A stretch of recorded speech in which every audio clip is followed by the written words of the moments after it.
ጤና ይስጥልን የተወደዳችሁ የገበያ ሚዲያ ተከታታዮቻችን እንደምን አላችሁ? ይህ በሮሃ ፎሬክስ ቢሮ ስፖንሰርነት ወደ እናንተ የሚደርሰው ዕለታዊ የምዕራፍ አንድ የቢዝነስ ዜናችን ነው። በቢዝነስ ዜና ወጃችን ላይ የሮሃ ፎሬክስ ቢሮን የዕለቱን የውጭ ምንዛሬ ዋጋ አካተን እንድትከታተሉን እየጋበዝን ለዕለቱ ወደ ያዝንላችሁ ዜናችን እናልፋለን። በቅድሚያም አርዕስቶችን እናስቀድም።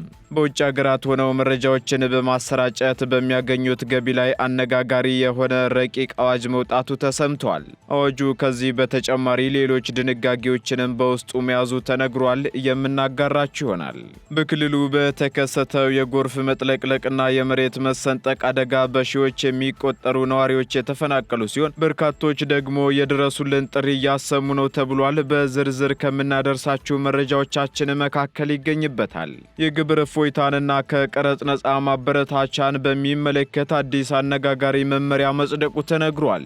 መመሪያውም በርካታ የግብር ውሳኔዎችንና ድንጋጌዎችን የሚሽር መሆኑ ተሰምቷል። የምናጋራችሁ መረጃችን ነው።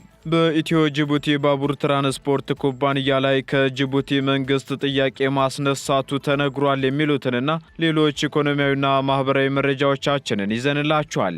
ከመረጃዎቹ ጋር ደግሞ እኔ መላኩ ደምሰው አብሬያችሁ የምቆይ ሲሆን አዳዲስ እንዲሁም ትኩስ ኢኮኖሚያዊና ማህበራዊ መረጃዎቻችንን ለማግኘት ታዲያ የገበያ ሚዲያን እንድትወዳጁ እየጋበዝን በዝርዝር ወደምንመለከታቸው ዜናዎቻችን እናልፋለን።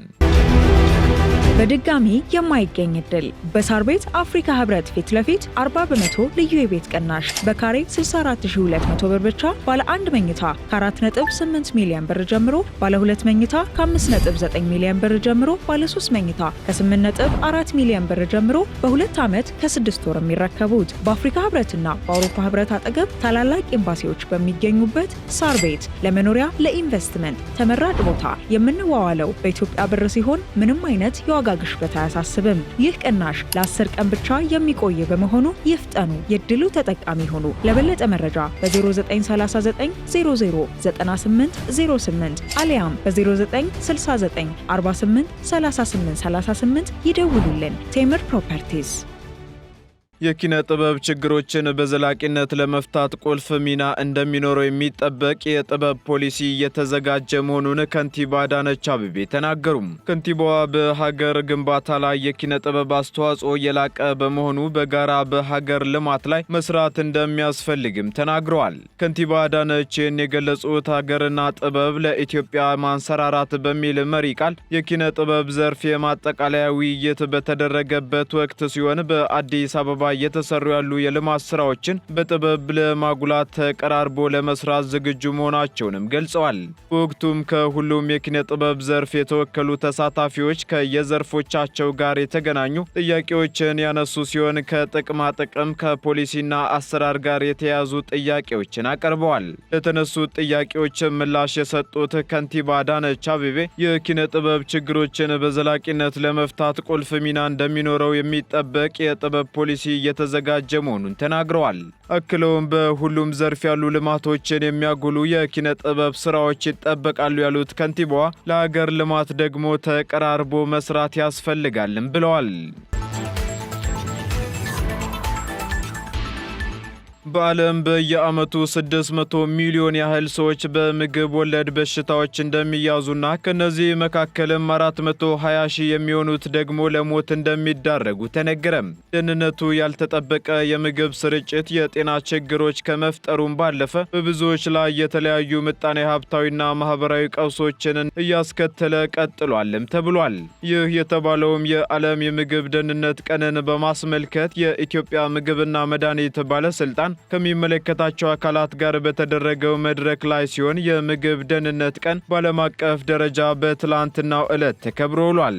በዚህም በሀገሪቱ የምግብ ደህንነትን ለማሻሻል ይረዳሉ ተብለው የወጡትን ሕጎች እንዲተገብርና ቁጥጥር እንዲያደርግ ኃላፊነት የተሰጠው የኢትዮጵያ ምግብና መድኃኒት ባለስልጣን በምግብ ደህንነት ዙሪያ እየሰራ እንደሆነ ተናግሯል። ባለስልጣን መስሪያ ቤቱ ከሌሎች ከሚመለከታቸው አካላት ጋር በመሆንና የቁጥጥር ባለሙያዎችን የገቢዎችን አቅም በማሳደግ በተለይም ህገወጥ የምግብ ምርቶችን ወደ ሀገር ውስጥ እንዳይገቡ እየተከላከለ መሆኑንም አስታውቋል። ምግብ አምራች ኢንዱስትሪዎችን ጨምሮ የምግብ አገልግሎት ሰጪዎች እንዲሁም የመንግስት ተቆጣጣሪ አካላት የምግብ ደህንነትን በማስጠበቁ በኩል ሊሰሩ እንደሚገባም አክሏል። በዓለም ላይ በየዓመቱ 600 ሚሊዮን ያህል ሰዎች በምግብ ወለድ በሽታዎች እንደሚያዙ የዓለም የምግብ ድርጅት የኢትዮጵያ ተወካይ በመድረኩ ንግግር ባደረጉበት ወቅት ተናግረዋል። ከነዚህም መካከል 420 ሺህ የሚሆኑት ደግሞ ለሞት እንደሚዳረጉም የዚሁ ድርጅት መረጃ አስረድቷል። ሕፃናት፣ ነፍሰ ጡር ሴቶች፣ አረጋውያንና በሽታ የመከላከል አቅማቸው የተዳከመባቸው ሰዎች በምግብ ወለድ በሽታዎች የበለጠ ይጠቃሉም ተብሏል። በዚህም ደግሞ እንደ የዓለም ጤና ድርጅትና የምግብና እርሻ ድርጅት ፋኦ መረጃ ከሆነ የምግብ አያያዝ ልምዶችን ማሻሻል፣ ምግብን በአግባቡ ማብሰል፣ ሲከማችና ሲጓጓዝ ጥንቃቄ ማድረግ ከምግብ ወለድ በሽታዎችን ለመከላከል የሚረዱ እንደሆኑ ገልጸዋል። የኢትዮ ጅቡቲ ባቡር ትራንስፖርት ኩባንያ ዓለም አቀፍ ስምምነቶችን እንዲያከብር ተጠየቀም። የኢትዮ ጅቡቲ ምድር ባቡር ትራንስፖርት አክሲዮን ማህበር የባቡር መሰረተ ልማቶችንና የአገልግሎት አሰጣጥ ሂደትን እንዲለይ ሲል መጠየቁን የጅቡቲ ወደብ ባለስልጣን አስታውቋል። በዚህም ባለስልጣኑ ለማህበሩ በጻፈው ደብዳቤ ኩባንያው በጭነት ማስተላለፊያና በጉምሩክ ክሊራንስ ላይ እያደረገ ያለው እንቅስቃሴ እንዳሳሰበውም ጠቅሷል። ኩባንያው የኢትዮጵያና የጅቡቲ የጋራ ንብረት በሆነው ነፃ፣ ገለልተኛና ከአድሎ የጸዳ ጭነት አገልግሎት እንዲሰጥ ይጠበቅበታልም ተብሏል። የኢትዮ ጅቡቲ ምድር ባቡር ትራንስፖርት አክሲዮን ማህበር ከአንድ ወር በፊት ለጭነት አስተላላፊ ድርጅቶች እስከ ሰኔ ወር 2017 ዓ.ም ድረስ ተፈጻሚ የሚሆን ውል እንዲፈርሙ ጠይቆ እንደነበር ይታወሳል። አስተላላፊዎችም ውሉን በፍጥነት እንዲፈርሙ ጠይቆ የጭነት አገልግሎት የሚሰጠው ውል ለገቡት ብቻ ሊሆን እንደሚችልም አስጠንቅቆ ነበር። በዚህም ምክንያት የጅቡቲ ወደብና ነፃ ዞን ባለስልጣን የኢትዮ ጅቡቲ ምድር ባቡር ትራንስፖርት አክሲዮን ማህበር ድርጊት የዓለም ባቡር ትራንስፖርት ህብረት ስምምነትን ጨምሮ ሌሎች ዓለም አቀፍ ስምምነቶችን የሚጥስ ነው ሲል የኩባንያውን እንቅስቃሴ ተቃውሟል። ድርጊቱም የባቡር መሰረተ ልማትና የትራንስፖርት አገልግሎት እንዲነጣጠሉ፣ አገልግሎቶች ነፃና ከአድሎ ነፃ በሆነ መንገድ እንዲፈጸሙ ተብሎ የተቀመጠው ዓለም አቀፍ መስፈርትን የሚቃረን መሆኑ በኢትዮጵያ ጅቡቲ ወደቦችና ነፃ ዞን ባለስልጣን ሊቀመንበር አቡበከር ኦማር አዲ ተፈርሞ ለኩባንያው የተላከው ደብዳቤ ይገልጻል። የባቡር ትራንስፖርት ኩባንያዎች ከጉምሩክ ጉዳዮች ጋር በተያያዙ ስራዎች ላይ ጣልቃ እንዳይገቡ በዓለም አቀፍ የጉምሩክ ድርጅት መመሪያ መደንገጉንም የጅቡቲ ወደብና ነፃ ዞን ባለስልጣን አስታውቋል። በዚህም የጭነት አስተላላፊ ድርጅቶችና የጉምሩክ ደላሎች አስመጪዎችና ላኪዎችን ወክለው ጉዳይ እንዲያስፈጽሙ የሚፈቅድ በመሆኑ የኢትዮ ጅቡቲ ባቡር ትራንስፖርት አክሲዮን ማህበር እነዚህን ስምምነቶች እንዲከተልም ጠይቋል ተብሏል። የግብር እፎይታ ተጠቃሚ የሆነ ማንኛውም ሰው የሚሰራበት የሥራ ዘርፍ ከተቋረጠ ግብሩን ከነቅጣቱ የሚያስከፍል መመሪያ መውጣቱ ተገለጸም። በዚህም የኢንቨስትመንት ፍቃድ የተሰጠበት ዘርፍ መቋረጡ ከተረጋገጠ የግብር እፎይታ ተጠቃሚ የሆነ ኢንቨስተር በግብር እፎይታው ምክንያት ሳይከፍል የቆየውን ግብር ከነወለዱና ከነመቀጫው እንዲከፍል እንደሚደነግግ በመመሪያው ላይ ተቀምጧል። የገንዘብ ሚኒስቴር የታክስ እፎይታና ከቀረጥ ነፃ ማበረታቻን በሚመለከት በተቆጣጣሪ መስሪያ ቤቶችና በኢትዮጵያ ኢንቨስትመንት ቦርድ የወጡ መመሪያዎችንና ውሳኔዎችን የሻረ የኢንቨስትመንት ማበረታቻን ለማስፈጸም በሚል አዲስ የሆነ መመሪያ ቁጥር 1064/2017ን ማውጣቱን አስታውቋል።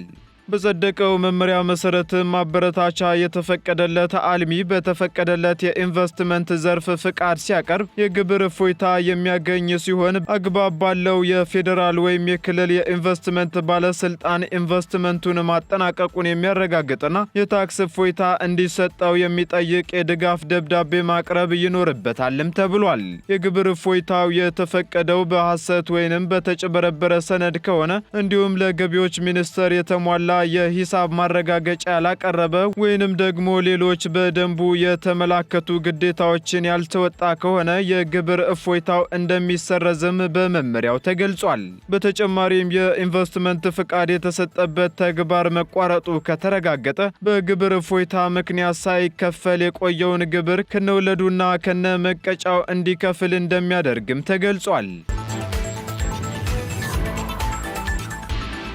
አዲሱ መመሪያው ማንኛውም ባለሀብት በገቢ ግብር እፎይታ ዘመን ኪሳራ ያጋጠመው እንደሆነ ይህ ኪሳራ የግብር እፎይታው ከተጠናቀቀ በኋላ ባለው የእፎይታ ዘመን ግማሽ በሚሆን ጊዜ ከተገኘ ግብር የሚከፈልበት ጊዜ ጋር እንዲካካስ ይደረጋልም ተብሏል።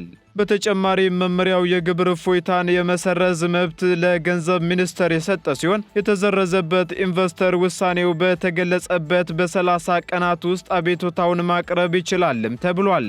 እንዲሁም ለእህል ምርት ማቀነባበር የተሰጠው ማበረታቻ እንጀራ፣ ዳቦ፣ የባልትና ውጤቶችና የመሳሰሉትን የምግብ ውጤቶች ማቀነባበር እንደማይጨምር ግን መመሪያው ላይ ተቀምጧል። የግንባታ ብረታ ብረት፣ በርና መስኮት፣ መስታወት፣ ስቲል ስትራክቸር፣ ለትምህርት ቤት፣ ለሆቴልና ለሆስፒታሎች ብቻ የሚውል ሴራሚክና አልሙኒየም በጉምሩክ ከቀረጥ ነፃ የሚሆን ማበረታቻ ወደ ሀገር ማስገባት የሚችሏቸው ዕቃዎች ሲሆኑ ለግንባታ ስራው ማስጀመሪያ ከሚያስፈልገው ብዛት ውስጥ 30 በመቶ ብቻ እንደሆነም ተገልጿል። የካፒታል ዕቃዎችን፣ የግንባታ ዕቃዎችን፣ መለዋወጫዎችንና ተሽከርካሪዎችን ከቀረጽ ነፃ እንዲያስገቡ የተፈቀደላቸው ባለሀብቶች ደግሞ ዕቃዎቹ በሀገር ውስጥ የሚገኙ መሆናቸው በኢንዱስትሪ ሚኒስቴር ከተረጋገጠ የጉምሩክ ቀረጥ ነፃ ማበረታቻ ፍቃድ አያገኙም ተብሏል። ለመመሪያው መነሻ የሆነው ደንብ ከመውጣቱ በፊት የኢንቨስትመንት ፍቃድ ወይንም ማበረታቻ የወሰደ ማንኛውም ኢንቨስተር አዲሱ ደንብ የተሻለ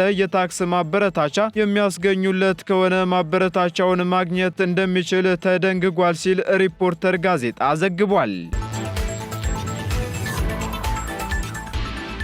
በደቡብ ኢትዮጵያ ክልል በዳሰነች ወረዳ በሺዎች የሚቆጠሩ ነዋሪዎች በጎርፍ መጥለቅለቅ ሳቢያ መፈናቀላቸውን የወረዳው አስተዳደር አስታወቀም። በዚህም ከሚዲያ ፍጆታ የዘለለ አደጋውን ለመከላከል ዘላቂ መፍትሄ ካልተበጀለት ኦሞሬት ከተማን ጨምሮ ከ30 ሺህ በላይ የአካባቢው አርብቶ አደሮች የመጥለቅለቅ አደጋ ውስጥ መሆናቸውን አስተዳደሩ አክሏል። በክልሉ ደቡብ ኦሞ ዞን ዳሰነች ወረዳ የቱርካና ሐይቅና የኦሞ ወንዝ ሙላትን ተከትሎ በተከሰተው የመጥለቅለቅ እንዲሁም የመሬት መሰንጠቅ አደጋ በ6 ቀበሌዎች የሚኖሩ ከ1555 በላይ አርብቶ አደሮች መፈናቀላቸውን የደቡብ ኦሞ ዞን አደጋ ስጋትና ስራ አመራር ምክትል ኃላፊ አቶ ሎክኛንጋ ሙርሌ ተናግረዋል። በአደጋው በ6 ቀበሌያት የሚኖሩ አርብቶ አደሮች ሙሉ በሙሉ መፈናቀላቸውንና በአካባቢው ያሉ የጤናና የትምህርት ተቋማትም ስራ ማቆማቸው የተነገረ ሲሆን ችግሩን በዘላቂነት ለማስቆም የውሃ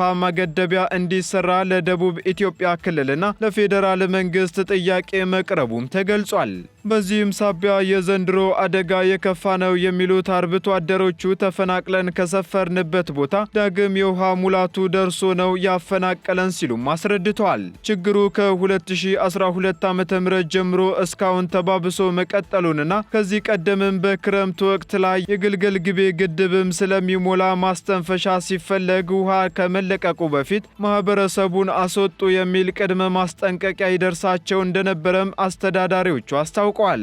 ከሰሞኑ እየጣለ ያለው ከባድ ዝናብ የክረምቱን መግባት ተከትሎም የኦሞ ወንዝ መሙላትና የቱርካና ሐይቅ የውሃ መጠን እየጨመረ በመምጣቱ በሺዎች የሚቆጠሩ ሰዎችን እንዲፈናቀሉ በማድረጉ ተፈናቃዮችን የማቋቋምና የነፍስ አድን ድጋፍ እየተደረገላቸው መሆኑንም የዳሰነች ወረዳ ዋና አስተዳዳሪ አቶ ታደለ ሀቴ ተናግረዋል። በተጨማሪም ደግሞ የቱርካና ሐይቅ ከፍታ መጨመር ያስከተለው ጎርፍ የወረዳው አስተዳደር መቀመጫ የሆነችውን ቱርሚ ከተማ ሊያጥለቀልቅ ይችላል የሚል ስጋት መኖሩን የወረዳው አስተዳደር ኃላፊዎች ሰሞኑን ገልጸው እንደነበር ይታወሳል።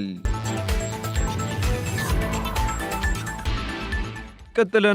ውድ ተከታታዮቻችን መረጃው የመነጨው ከኢትዮጵያ ቢሆንም ባይሆንም በሀገር ውስጥ ነዋሪ ያልሆነ ማንኛውም ሰው በኢትዮጵያ መረጃዎችን በማሰራጨት በሚያገኘው ገቢ ላይ ግብር የሚጥል ረቂቅ አዋጅ መውጣቱ ተሰማም። ሰሞኑን የገንዘብ ሚኒስቴር ለሕዝብ ውይይት ይፋ ባደረገው የገቢ ግብር ማሻሻያ ረቂቅ አዋጅ ላይ በኢትዮጵያ ነዋሪ ያልሆነ ሰው በሀገር ውስጥ የዲጂታል መረጃዎችን በማሰራጨት ያገኘው ገቢ በሀገር ውስጥ እንደተገኘ ተደርጎ ግብር ሊጣል በት መሆኑ ተሰምቷል። በዚህም በማሻሻያው ረቂቅ አዋጁ ከዲጂታል ይዘት ፈጠራ የሚገኝ ገቢን በተመለከተ የተደነገገው አንቀጽ 29 ድንጋጌ አንድ ግለሰብ ወይንም ድርጅት ከቪዲዮ ማጋሪያ አገልግሎቶች፣ ከማህበራዊ ሚዲያ መድረኮች፣ ከፖድካስት አገልግሎቶችና የቀጥታ ስርጭት መድረኮች ከሚገኙ ገቢዎች ዓመታዊ ግብር እንዲከፍል ግዴታ ይጣልበታል ተብሏል። እንዲሁም በኦንላይን መድረኮች ዲጂታል ይዘትን በመፍጠርና በማሰራጨት የሚገኝ ማንኛውም ገንዘብ ወይንም ገንዘብ ነክ ያልሆነ ገቢ ግብር የሚከፈልበት እንደሆነ ያብራራል ሲል ሪፖርተር ጋዜጣ ዘግቧል። በተጨማሪም ማስታወቂያዎችና ስፖንሰሮች፣ የምርት ስምምነቶችና ድጋፎች፣ የአጋርነት ግብይትና የምርት ምድቦች፣ የደጋፊዎች አስተዋጽኦ፣ የገንዘብ ስጦታዎች ወይንም የብዙሃን የገንዘብ ማሰባሰብ፣ የዲጂታል ወይንም የአካላዊ ሸቀጦች ሽያጭ፣ ለማስታወቂያ እንቅስቃሴ የተገኙ ዕቃዎችና ተመሳሳይነት ያላቸው ሌሎች ክፍያዎች ከዲጂታል ይዘት ፈጠራ የሚገናኝ ገቢ በሚል ግብር ይጣልባቸዋል ተብሏል። በረቂቅ አዋጁ በኢትዮጵያ ነዋሪ ያልሆነ ሰው በኢትዮጵያ ውስጥ መረጃዎችን በኬብል፣ በሬዲዮ፣ በኦፕቲካል ፋይበር፣ በቴሌቪዥን ማሰራጫ፣ በአነስተኛ ማሰራጫ ተርሚናል፣ በኢንተርኔት ሳተላይት ወይንም በሌላ ተመሳሳይ የመገናኛ ዘዴ በማሰራጨት የሚያገኘው ገቢ መረጃው የሚመነጨው ከኢትዮጵያ ቢሆንም ባይሆንም በኢትዮጵያ የተገኘ ገቢ እንደሆነ ተደርጎ እንደሚቆጠርም ተደንግጓል። በስራ ላይ ባለው አዋጅ ደግሞ ከኢትዮጵያ ውስጥ ያልመነጨ ማንኛውም ገቢ የውጭ ሀገር ገቢ በሚል ተደንግጎ የነበረ ሲሆን በተሻሻለው ረቂቅ አዋጁ ላይ ግን የታክስ ባለስልጣን ከውጭ ጉዳይ ሚኒስቴር ጋር በመተባበር በዓለም አቀፍ ተቋማት ውስጥ የሚሰሩ ሰራተኞች ዝርዝራቸውንና አድራሻቸውን ለግብር ዓላማ ለማግኘት የሚያስችል ስርዓት እንደሚቋቋምም ተደንግጓል።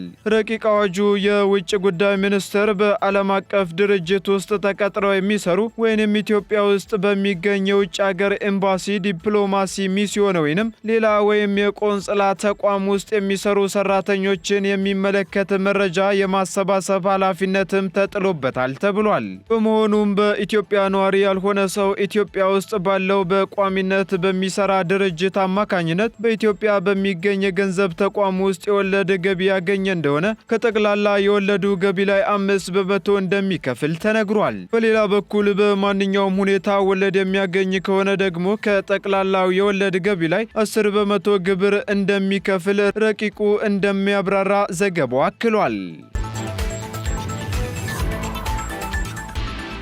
ቀጥለናል። ውድ ተከታታዮቻችን በመጨረሻም የሮሃ ፎሬክስ ቢሮን የዕለቱን የውጭ ምንዛሬ ተመን መረጃ እናጋራችኋለን። አንድ የአሜሪካ ዶላር 150 ብር እየተገዛ 153 ብር እየተሸጠ ይገኛል። 1 ፓውንድ ስተርሊንግ 185 ብር መግዣው ሲሆን መሸጫው ደግሞ 188 ብር ከ70 ሳንቲም ሆኗል። 1 ዩሮ 167 ብር እየተገዛ 170 ብር ከ34 ሳንቲም እየተሸጠ ይገኛል። አንድ ስዊስ ፍራንክ ደግሞ 169 ብር እየተገዛ 172 ብር ከ38 ሳንቲም እየተሸጠ ነው። የተባበሩት አረብ ኤምሬት ድራም 40 ብር እየተገዛ 40 ብር ከ80 ሳንቲም እየተሸጠ ይገኛል። የሳውዲ ሪያል 39 ብር እየተገዛ 39 ብር ከ78 ሳንቲም በመሸጥ ላይ ይገኛል። እንዲሁ የቻይናው ዩዋን ደግሞ 18 ብር እየተገዛ 18 ብር ከ36 ሳንቲም እየተሸጠ መሆኑን የዕለቱ የውጭ ምንዛሬ ተመን መረጃ ያመለክታል። የተወደዳችሁና የተከበራችሁ ተከታታዮቻችን ለምዕራፍ አንድ ያዝንላችሁ ኢኮኖሚያዊና ማህበራዊ መረጃዎቻችን እነዚህን ይመስሉ ነበር። አዳዲስ እንዲሁም ትኩስ ኢኮኖሚያዊና ማህበራዊ መረጃዎቻችንን ለማግኘት ታዲያ የገበያ ሚዲያን እንድትወዳጁ እንጋብዛለን። ሰናይ ጊዜን ተመኘን። በድጋሚ የማይገኝ እድል በሳር ቤት አፍሪካ ህብረት ፊት ለፊት 40 በመቶ ልዩ የቤት ቅናሽ በካሬ 64200 ብር ብቻ ባለ 1 መኝታ ከ4.8 ሚሊዮን ብር ጀምሮ ባለ 2 መኝታ ከ5.9 ሚሊዮን ብር ጀምሮ ባለ 3 መኝታ ከ8.4 ሚሊዮን ብር ጀምሮ በ2 ዓመት ከ6 ወር የሚረከቡት በአፍሪካ ህብረትና በአውሮፓ ህብረት አጠገብ ታላላቅ ኤምባሲዎች በሚገኙበት ሳር ቤት ለመኖሪያ ለኢንቨስትመንት ተመራጭ ቦታ የምንዋዋለው በኢትዮጵያ ብር ሲሆን ምንም አይነት የዋጋ ግሽበት አያሳስብም። ይህ ቅናሽ ለ10 ቀን ብቻ የሚቆይ በመሆኑ ይፍጠኑ፣ የድሉ ተጠቃሚ ሆኑ። ለበለጠ መረጃ በ0939 00 9808 አሊያም በ0969 48 38 38 ይደውሉልን። ቴምር ፕሮፐርቲስ